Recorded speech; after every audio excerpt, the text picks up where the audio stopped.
تو وہ ہو سکتا ہے. سو اب دیکھیں کہ اب حکومت کیا کرتی ہے. ہو سکتا ہے کہ اپوزیشن کیا کرتی ہے. ہو سکتا ہے کہ وہ پشاور ہائی کورٹ اگر یہ معاملہ جاتا ہے اور وہاں بھی اگر سہیل آفریدی صاحب کو کلین چٹ مل جاتی ہے اور سرخرو ہو جاتے ہیں تو پھر وہ وزیر اعلیٰ کے طور پر جو ہے وہ ایکٹیو ہو جائیں گے, کنٹینیو کرتے رہیں گے.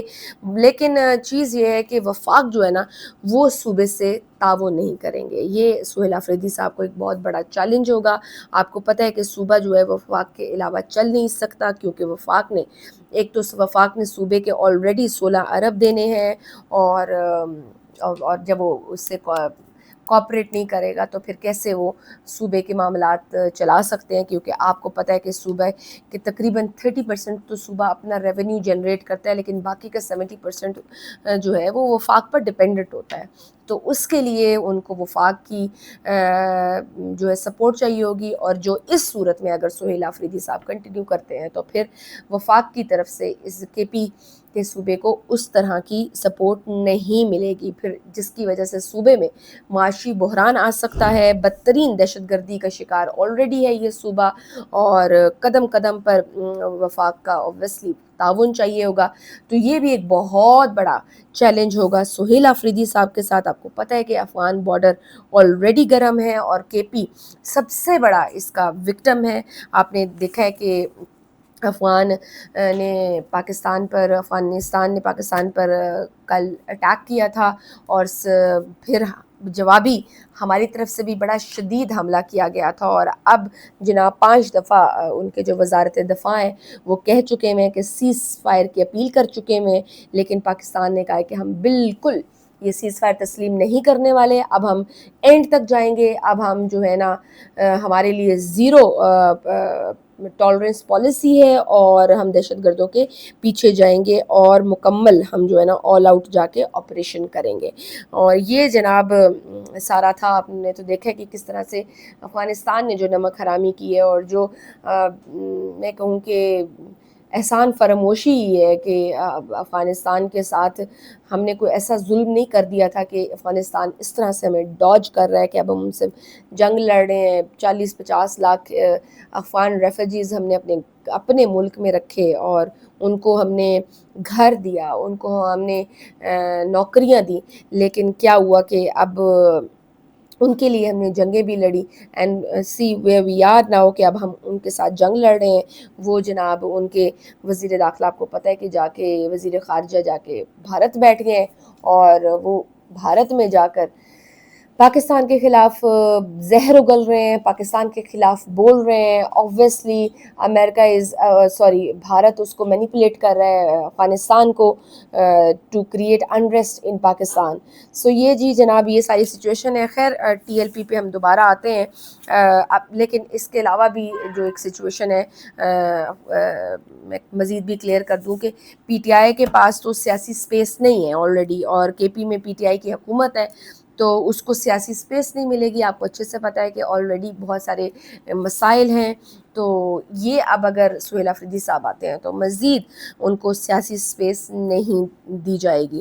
عمران خان صاحب سیکنڈلی اس ساری سچویشن پہ وہ کہتے ہیں کہ جو بھی کے پی میں دہشت گردی ہو رہی ہے وہ چاہتے ہیں کہ مذاکرات سے مسئلہ حل ہونا چاہیے, جبکہ جو ہماری اسٹیبلشمنٹ ریاست چاہتی ہے کہ اب مذاکرات نہیں بلکہ اب ایکشن لینا چاہیے, اب آپریشن کے حق میں. تو خیر یہ کہیں نہ کہیں بیچ میں ایک مڈل وے نکالنا ہوگا, کیونکہ جس طرح کے حالات مشکل ہیں اور جس طرح کے چیلنجز ہیں اور جتنی ٹرکی سچویشن ہے تو بہت سینسیبلی چلنا پڑے گا. اور کیونکہ آپ کو پتہ ہے کہ کہیں پہ جہاں پہ مذاکرات نہیں ہو سکتے وہاں آپریشن کیا جائے, جہاں پہ آپریشن نہیں ہو سکتا مذاکرات سے معاملات حل ہو سکتے ہیں. تو پریفرنس یہ ہے کہ مذاکرات کر لینے چاہیے تو زیادہ بہتر ہے. آپ کو پتہ ہے کہ اور یہ تبھی پاسبل ہو سکتا ہے اگر صوبہ اور وفاق دونوں کوارڈینیشن سے مل کر متحد ہو کر پاکستان کے لیے سوچیں اور پاکستان کے لیے پالیسیز بنائیں اور پاکستان کے لیے ہی مل کر سوچیں اور کریں.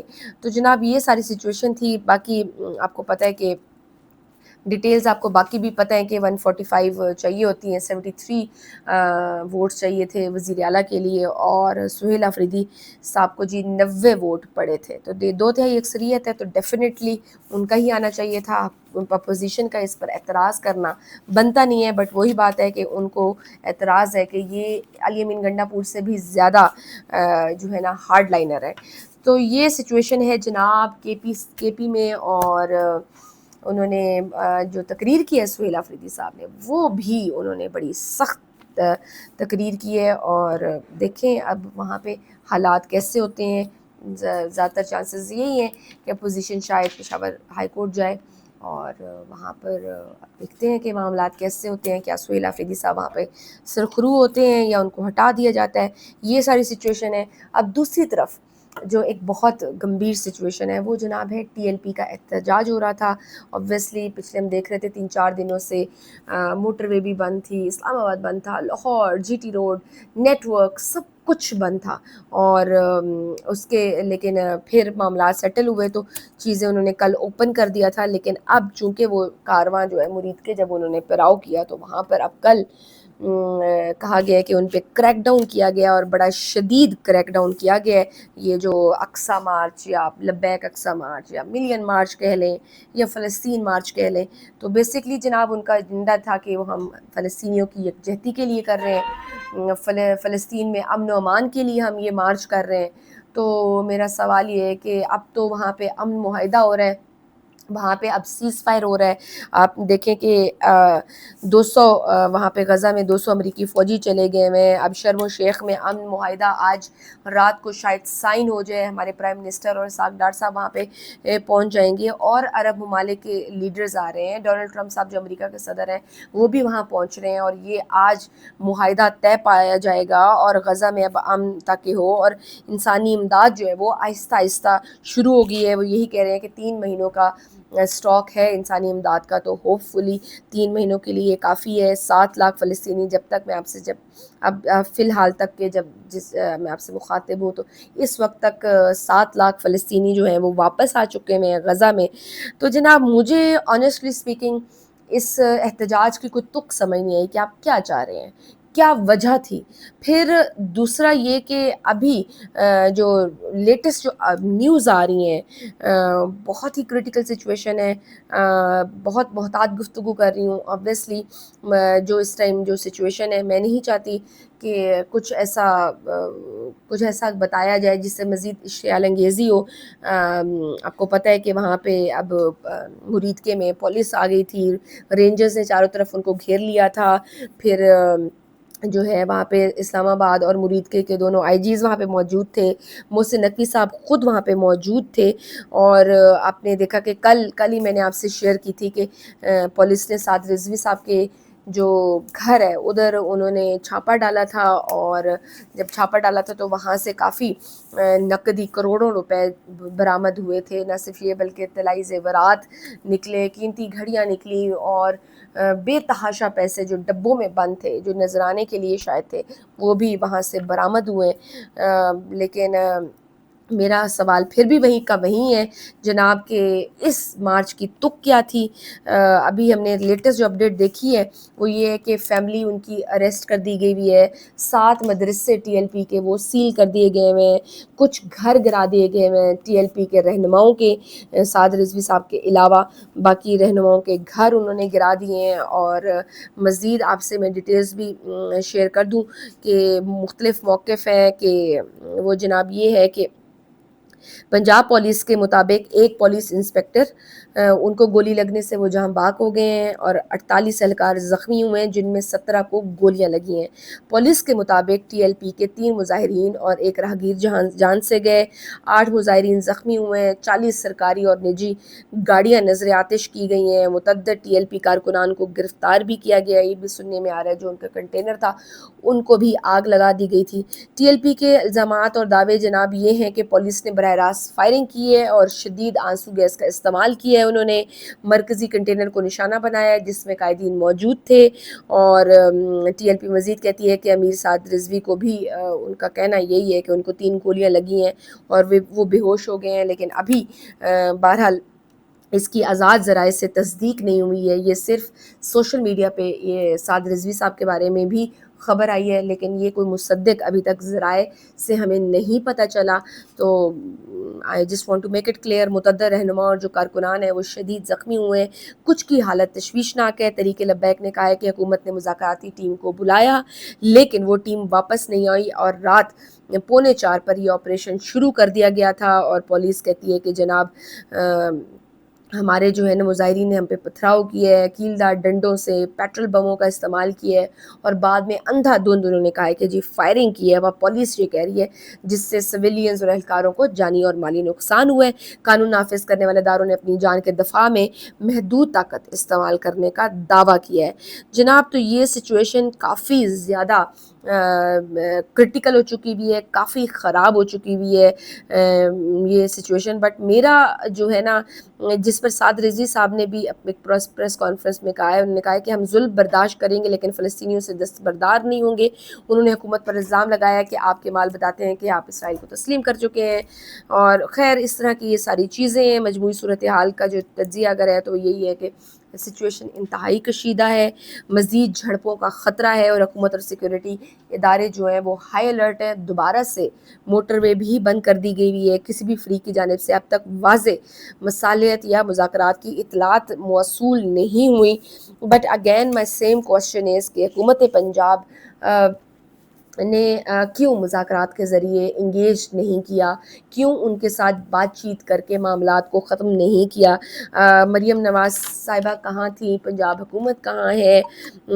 کوشش کرنی چاہیے تھی کہ بات چیت سے معاملات حل ہو جاتے. کیوں پچھلے 2-3 دن سے ہم نے دیکھا کہ بے ایمانہ اور بے رحمانہ طاقت کا استعمال کیا گیا. ٹی ایل پی سے یہ جھڑپیں ہو رہی ہیں، اوبویسلی وہ لوگ کہہ رہے ہیں کہ ہماری بہت ساری جانوں کا نقصان ہوا ہے. تو اچھا ہوتا اگر بیٹھ کے یہ مذاکرات سے چیزیں حل ہو جاتی. اب اس کے نتیجے میں پورے ملک میں ٹی ایل پی جو ہے وہ سڑکوں پر موجود ہے، اور لاہور بار کے جو وکلا ہیں انہوں نے عدالتوں کا بائیکاٹ کر دیا گیا ہے. سننے میں آ رہا ہے کہ وکلا بھی ہے جو ہے وہ پولیس کو بھگا رہے ہیں. موٹر وے پھر سے بند ہے، جی ٹی روڈ بند ہے، اسلام آباد بند ہے. کیوں مذاکرات نہیں کیے گئے؟ کیوں طاقت استعمال کی گئی؟ ہم طاقت مطلب میرے خیال سے نوبت یہاں تک نہ آتی اگر آپ ان کو انگیج کر لیتے، اگر آپ بات چیت کر لیتے، اگر آپ سن لیتے تو شاید معاملات اتنے خراب نہ ہوتے. اور بہرحال اب سینس پریویل ہونی چاہیے، ڈیمیج کنٹرول کرنا چاہیے. جتنا ڈیمیج ہو گیا ہے اس پہ افسوس ہی کیا جا سکتا ہے، لیکن اوبویسلی اب اس کو کنٹرول کرنے کی ضرورت ہے. یہ سب کرنے سے صرف نفرتیں ہی بڑھیں گی اور تو کچھ نہیں ہوگا. مزید آلریڈی ہمارے ملک میں اتنے سارے چیلنجز ہیں. اپنے ملک کا سوچنا چاہیے ہر کسی کو کہ آپ جو بھی کریں پہلے ملک کے استحکام کی بات، ملک میں امن و امان کی کنڈیشن کو سامنے رکھ کے فیصلے لیں. بیکاز بہت سارے محاذ ہم نے کھول لیے ہیں ٹی ایل پی کے ساتھ. ہمارا مسئلہ ہو گیا ہے افغان بارڈر پہ ویسی کشیدگی ہے، کے پی میں دہشت گردی بڑھ رہی ہے، بلوچستان میں پراکسی وار چل رہی ہے، آئے روز دشمن گھات لگائے بیٹھا ہے. اور نو ڈاؤٹ کہ ہم سفارتی سطح پر تو بہت ساری کامیابیاں بٹور رہے ہیں، لیکن ہمیں اپنے انٹرنل معاملات کو بھی سیٹ کرنے کی ضرورت ہے. کیونکہ اگر آپ اپنے انٹرنل معاملات کو صحیح نہیں کریں گے تو یہی دشمن آپ کی کمزوریوں کا فائدہ اٹھائے گا اور اس کو آپ کے ہی خلاف استعمال کرے گا. تو دس از اے ہائی ٹائم کہ we need to prevail a sense and ہمیں وہ جو نفرتیں ہیں، وہ جو تقسیم ہے، اس کو ختم کرنے کی ضرورت ہے. اور ہمیں پورے پاکستان کو متحد ہونے کی ضرورت ہے. کے پی میں بھی جو ایک گیپ سا آ رہا ہے اس کو ریاست اور عام لوگوں کے درمیان، قبائلی لوگوں کے درمیان، اس کو ہمیں ختم کرنا ہے. اور اوبویسلی ہم سب کے لیے پاکستان کی بقا، پاکستان کی سلامتی سب سے زیادہ میٹر کرتی ہے اور اس پہ کوئی کمپرومائز نہیں ہو سکتا جناب. تو یہ ساری سچویشن ہے ٹی ایل پی کی بھی، اور ان کا احتجاج جاری ہے. اور ادھر سے جو ہے نا سہیل آفریدی صاحب وزیر اعلیٰ بن چکے ہیں کے پی کے. دیکھیں اب وہاں پر کیا ہوتا ہے، وہاں کتنی انہیں سپورٹ ملتی ہے. اوبویسلی چیلنجز بہت زیادہ ہیں. تو جناب یہ سارا ایک اوور ویو تھا میری جانب سے. اگر آپ کو ویڈیو پسند آئی ہے تو لائک کیجیے اور شیئر کیجیے اور میرا چینل سبسکرائب کیجیے. اجازت دیجیے، اللہ حافظ.